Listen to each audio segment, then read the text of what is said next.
Alright guys, let's talk about everyone's favorite garden fruit, which is tomatoes. We've got a couple things to go over, so let's get into it.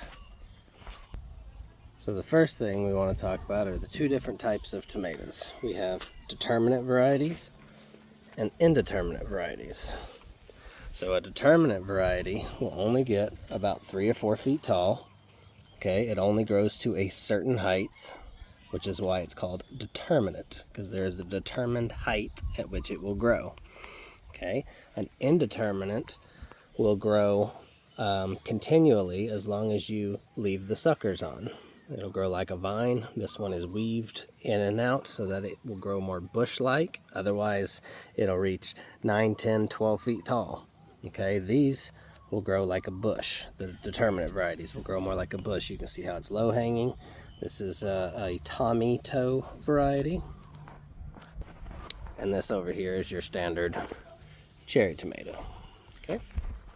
One of the things to remember about tomatoes is that there's no such thing as a vine-ripened tomato.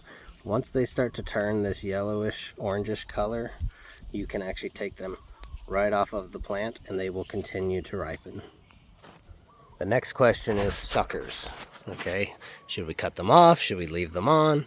A lot of people go back and forth. This is a sucker right here. So you have the main stem comes up, it forks, then you have a leaf stem right here, nothing but leaves, and the one that grows in between it is called a sucker. Okay, some people want to cut those off, some people want to leave them on. I basically chalk it up to 2 points. Do I want more tomatoes or do I want bigger tomatoes? Okay, if you cut off the suckers, you will decrease the yield, but you will increase how big they get. Okay, so for me, another factor that I do is if it's a determinate variety like these two, which we just talked about, I never ever cut off my suckers because the plant will only get so big, and if I cut the suckers off, that limits how big they'll actually get again, and of course affecting my overall yield.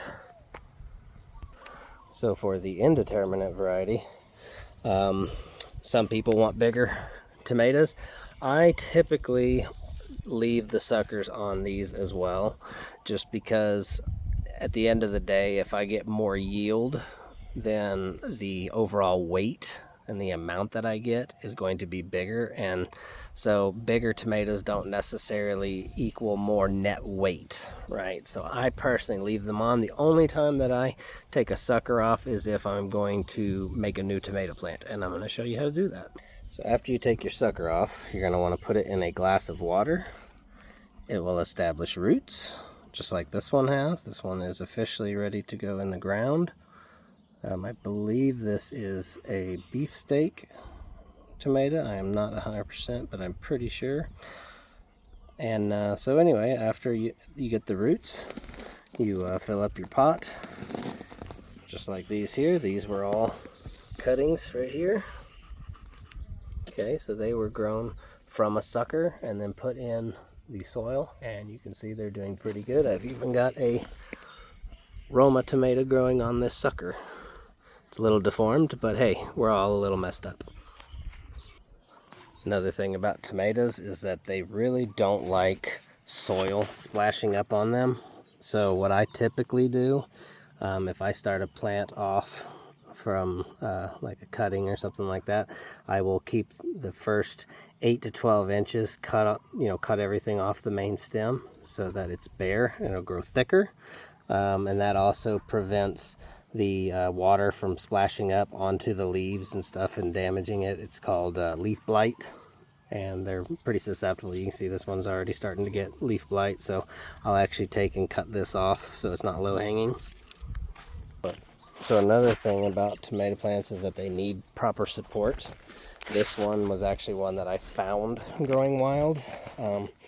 So what I typically do with these indeterminate varieties like this, I'll put a traditional tomato cage up, and then I'll take string and weave it in and out around the cage, and then fish the the limbs of the tomato plant in and out. This particular tomato plant is 9 feet tall.